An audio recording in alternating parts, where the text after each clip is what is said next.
지친 하루를 달래줄 어머니의 손맛 그대로. 올바른 재료와 정성 담은 손질. 홍시로 완성한 달콤한 감칠맛. 집에서도 편하게 택배로 받아보세요. 매콤하게 땡기는 감칠맛. 장간의 양념게장. 검색창에 장간의 양념게장을 검색해보세요. 자, 1년 만에 1677만원을 쉽게 버는 방법이 나왔습니다. 이런 꿀팁은 공유해 드려야 되겠죠? 어떻게 하면은 1년 만에 1677만원을 쉽게 버느냐? 국장을 안 하면 됩니다.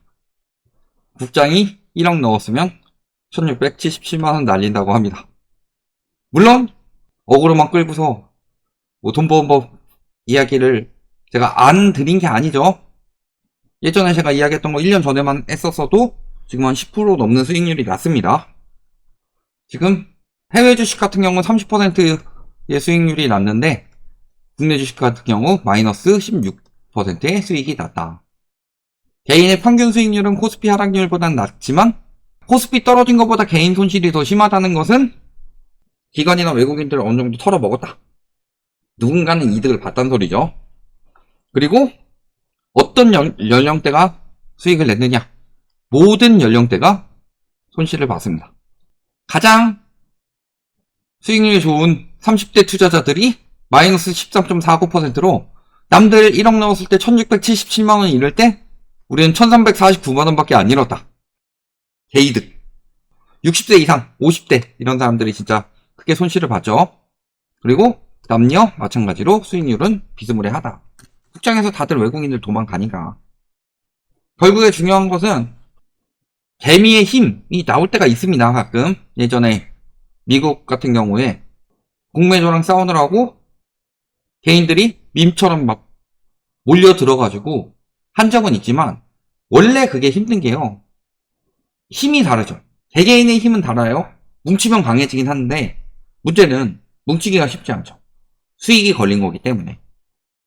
그러면 상황에 따라서 각자 도생은 항상 일어나는 법이고 결국에는 그래서 개인보다는 외국인의 움직임을 잘 봐야 되죠. 왜냐면은 기관은 또 수익을 잘 내긴 합니다. 근데 기관 같은 경우는 꼭 수익성으로만 들어가진 않아요.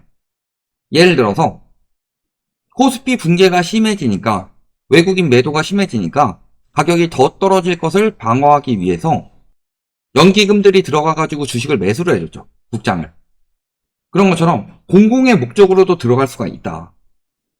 그래서 외국인들의 움직임이 핵심인 거고 물론 최근에 올해 들어오면서 외국인들이 들어오긴 했습니다. 외국인들이 1조 넘게 다시 들어오면서 2400 밑으로 떨어졌었는데 2440까지 올라갔죠. 그래프로 보시면 항상 이래요. 딱 코스피 움직임이랑 외국인 시가총액 움직임이 완전히 똑같죠. 흐름이. 그러니까 외국인들이 매수하면서 올라가는 거고 올려놓고서 또 매도를 할 수도 있는 거고. 아마 이번에 올해 외국인들이 들어오는 걸 보면요. 여러 가지가 있겠지만 첫 번째는 환율이 올라가다 멈춘 점. 1487원까지 갔었죠. 근데 그게 이제 1470원, 60원 이 정도 사이에서 왔다 갔다 하면서 한 차익으로 손실 보는 점이 적어진 점. 그 다음에 또 한 가지는 제가 위험자산과 안전자산의 구분점이 뭐라 그랬어요? 빚으로 사느냐? 빚으로 사지 않느냐. 근데 작년 말까지 빠지다가 올해 들면서 올라왔죠. 그 부분도 생각을 해볼 수 있겠죠. 2024년에는 말에는 한국에서 대출 총량 규제가 들어갔는데 2025년에 이 부분이 다시 풀리니까 들어올 거 아니에요. 먹고 빠지면 되는 거죠. 이렇게 또 돈이 생겨가지고 빚을 내서 들어올 수 있는 이런 유동성들을 노리는 움직임일 가능성도 굉장히 높다. 문제는 우리나라는 여러 가지 리스크들이 아직 끝나지 않았습니다. 경제 리스크는 진짜 끝나려면 멀었고 부동산 리스크는 시작도 안 했고 정치 리스크도 잘 진행되고 있지 않죠. 일단 외국인들이 들어와서 회복되고 있긴 한데 장기적 추세로 봤을 때 외국인들이 쭉 빼고 있는 추세이고, 우리나라가 여러 가지 리스크들이 너무 많습니다. 특히 가장 문제가 될 리스크는, 최근엔 정치적 리스크가 크긴 컸지만 제가 봤을 때는 가장 큰 리스크는 환율 리스크예요. 미국은 금리 인하를 점점 더 주저하고 있는데 한국은 금리 인하를 점점 더 강화해야 된다는 이야기들이 나오고 있다. 그만큼 경제가 좋지 않죠.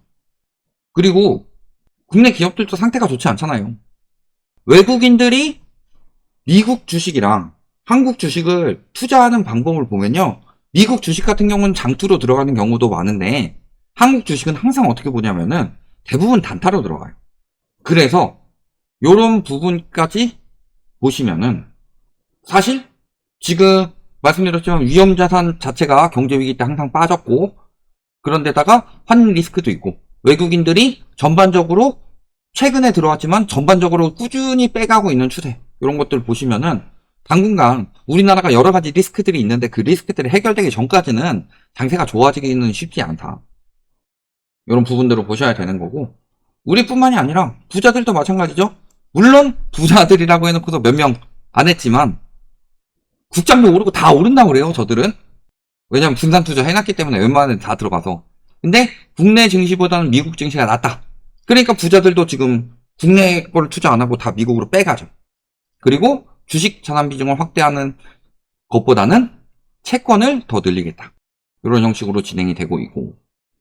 그러니까 작년에 주식 확대하겠다라고 했는데 많이 물려가지고 이제 채권으로 가는 거죠.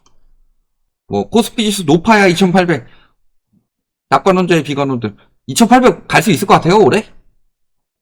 그래서 긍정적인 부분은 투자금 유턴이라든가 저평가, 그 다음에 뭐 금리 인하 효과, 뭐 부닥실적 우려. 근데 금리 인하 같은 경우는 조금 더 물 건너가고 있습니다. 그 다음에 부정론 같은 경우는 수출 경쟁, 기술적 문제, 관세 정책, 실적 부진, 시장의 기대감, 뭐 정치 불확실성의 장기화 가능성, 이런 부분을 이야기를 하고 있다. 그래서 사실 전부터 말씀드렸지만요, 급격한 금리 인상이 시작된 뒤에는 위험 자산에서는 자금을 빼야 돼요. 사실 금리 인상이 시작되는 시기부터는 슬슬 빼야 되는데, 제가 그래서 2019년부터 방송을 했던 거였고, 코로나 및 미중 무역 전쟁 이런 것들로 금리를 낮추긴 했는데 그게 장기화될 수 있는 시장은 아니고, 금리를 높여야 되는 상황에서 문제가 터져서 금리를 낮췄기 때문에 문제가 더 커질 수밖에 없는 거다. 또 우리나라 가계부채가 임계점에 올라왔는데 그 상황에서 가계부채를 더 늘려서 부양을 하는 부분은 분명히 탈이 날 수밖에 없다. 이 두 가지를 늘 말씀드렸듯이 결국에는 그렇게 흘러가는 거죠. 그래서 지금도 보시면요, 왜 연말, 왜 매 4분기마다 대출 총량 규제가 오냐. 문재인 정부 때 내내 하다가 딱 2021년에 한 번 총량 규제 했었는데 이번 정부는 벌써 2년째 총량 규제가 들어왔죠. 왜 그렇게 총량 규제가 들어갈 수밖에 없어요? 대출을 내주지 말아야 되고 대출을 축소해야 되는 상황에서 대출을 내줘가지고 부양하다 보니까 항상 탈이 나는 거다. 그러니까 매번 부동산 시장은 상반기엔 떨어져도 하반기에 올라갈 것이다 라고 했는데 대출을 막 무제한으로 풀어주니까 오히려 4분기에 빠지죠. 2년째 지금 그러고 있는 상황인 거다. 아까도 말씀드렸지만 주식시장에서 자금이 들어오게 하는 방법은요, 경제를 활성화시켜가지고 환율을 안정시키는 방법입니다. 그냥 막 눌러가지고 환율 눌러가지고 안정되는 건 말이 안 돼요. 경제가 잘 돌아가서 원화가 강세가 돼서 환율이 안정이 돼야지 외국인 수요들이 들어올 것이다. 환차익까지 볼 수 있어서. 근데 한국 성장률이 올해 1.3% 전망까지 나왔습니다. 그러니까 국내 1.8% 이야기를 했죠. 요거는 뭐 비상계엄 이전이니까 요건 좀 두더라도 비상계엄 이후에 발표된 경제성장률을 보면은 JP모건 같은 경우는 1.3%, ING 같은 경우는 1.4%, CT 같은 경우도 1.5%, 그 다음에 캐피털 이코노믹스도 1.5%. 이런 식으로 전망을 하고 있는 거다. 경제가 저렇게 안 좋을 것이라고 전망이 되는데 누가 저기에다가 찌득하니 투자를 하겠냐. 봐가지고 개미알기처럼 개미들 몰려들어오는 거 오면은 빨아먹는 거지. 그럼 우리나라가요, 왜 문제가 됐는지 아세요? 주식이 무너졌어요. 대처를 누가 해야 돼요? 기업들이 해야죠. 그 부분이 정 안 되면은 정부에서 어느 정도 도와줘야 되는 부분도 있지만, 근데 우리나라 같은 경우는요, 다 가게한테 떠넘겨요. 동학개미운동이라고 들어봤죠? 동학개미운동이 주식하는 사람들, 주식 안 하던 사람들까지 들어와가지고 주식 사줘라. 우리 사람들 굉장히 많죠? 영끌. 아, 네 말 안 듣고 돈 벌었다. 2020년 그 코로나 이후 영끌한 사람들 중에서 대부분 샀던 가격 회복 못한 사람들이 태반이죠. 지금도 건설사 부동산 PF 문제 생기니까 대출, 특히 무주택자 중에서 내 생애 최초 대출 많이 풀어줘가지고 집값 하락기에 나오는 내 생애 최초 주택 매입 비중이 늘어나고 있습니다. 근데 집값이 올라간다고 하죠. 왜 그렇게 되겠어요? 연착륙하는 거 영끌들이 받아주란 이야기인데, 문제는 이번 같은 경우는 너무 미래 수요까지 끌어오고 있기 때문에 이번에 침체되면 잃어버린 30년처럼 나올 가능성이 높은 이유는요, 미래 수요들을 미리 끌어다 썼기 때문이에요. 왜 부동산 사이클이 나오냐? 그 사이클에 맞춰가지고 수요가 늘었다 줄었다 하는 건데, 나중에 상승시킬 그 사람들을 지금 매입하도록 만드니까 문제가 되는 거 아니에요. 이런 것들이 똑같이 나오고 있는 거죠. 주식시장이든 부동산 시장이든. 그러니까 제가 이런 상황에서 항상 말씀드렸던 것들이 있었죠. 이럴 때는 빚이 많이 늘어나는 위험자산보다는 안전자산으로 자금을 옮겨 두셔라. 하다못해 금까지는 안 가더라도, 제가 달러 이야기 많이 했었는데 달러만 사셨더라도 1년 전에 어때요? 제가 물론 한 3년 전부터 이야기하긴 했었지만 그때부터 가지고 계신 분들은 더 많은 수익을 냈겠죠. 달러만 가지고 있어도 연초 대비로 지금 제가 5시 반 기준으로 봤는데 11.58% 올랐고, 예를 들어 주식에 안 넣고 달러에 넣었으면은 손실 난 거 대비로까지 생각을 해보면, 기회비용까지 따져보면 34% 수익을 본 거잖아. 왜 위험자산에 들어가면 안 되고 왜 안전자산에 들어가야 되냐? 왜 빚내서 하면 안 되냐? 왜 달러가 튈 수밖에 없냐? 외국인들이 경제가 안 좋아질수록 안전자산으로 자금을 이동해야 되는데 위기는 기회다라고 하면서 인생 한방이다라고 하면서 자꾸 그런 것들 노려요. 아니에요. 인생 한방은요, 위기가 끝나가는 그 타이밍을 잡아가지고 경제가 살아날 때 그런 것들을 잡아야지 위기가 기회가 되는 거지, 침체되는데 기회다 하고 잡으면은 문제가 되겠죠.